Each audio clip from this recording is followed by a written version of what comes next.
ဟုတ်ကဲ့ဒါလေးလဲဆင်မလည်းတကယ်ပြောချင်တယ်ဆိုတော့သွေးလူတဲ့သူတွေဒီအင်တာမွန်မြတ်တဲ့အလုပ်တစ်ခုပါ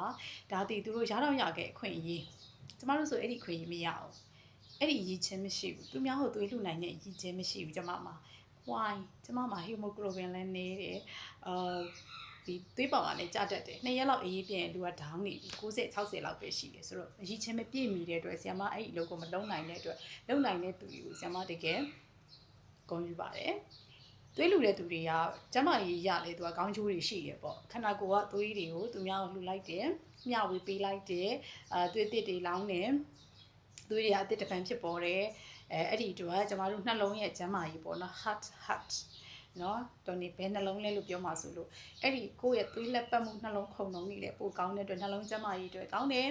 နောက်ပြီးတော့ဒီနာလာရှိယောဂါတွေကင်ဆာလိုမျိုးယောဂါတွေကို short ချ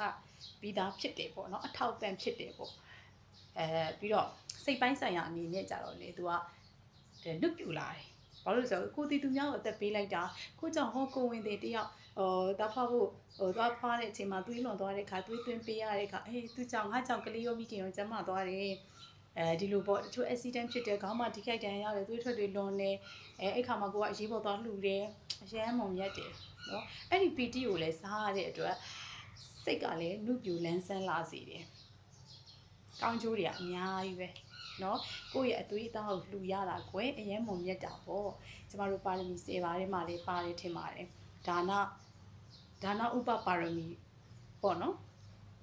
မှားရင်လည်းပြင်ပေးကြအောင်နော်ကျမကလည်းရှင်တို့မိကုန်းနေမေးလိုက်ကျမကလည်းစာပြန်ပြီးတော့ဖတ်ရတယ်ရမ်းဖြေလို့မရအောင်မှားရင်လည်းဈေးခံရအောင်နော်အဲ့တော့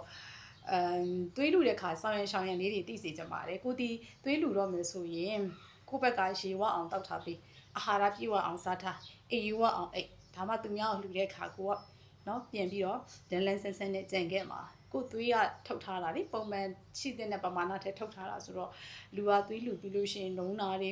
မူးတာတွေဝေတာတွေအန်တာတွေဖြစ်တတ်တယ်ပြီးတော့သွေးထုတ်ထားတဲ့အတွက်ဒီဘက်လက်မောင်းတွေမှာဆိုလို့ရှိရင်အဲ့ရာတွေထင်ပြီးတော့သွေးကြည်ဥတာတွေဖောင်းတာတွေဒီလိုမျိုးပြဿနာတွေဖြစ်တတ်တယ်เนาะအဲ့ဒါတွေကသူ့လူလိုတော့ပျောက်သွားမှာတဖြည်းဖြည်းနဲ့ဆိုတော့စိုးကျိုးလေးတွေတော့အနှင်းငယ်တော့ရှိတာပေါ့နော်အဲ့တော့သွေးလူပြီးရင်ငိမ့်ငိမ့်နေပါအေးဝအောင်အိပ်ပါကြက်ဥတို့သွေးအားကောင်းစေတဲ့အစာတွေများများစားပါရေဝအောင်တောက်ပါเนาะအရက်ဘီယာတွေမတောက်နဲ့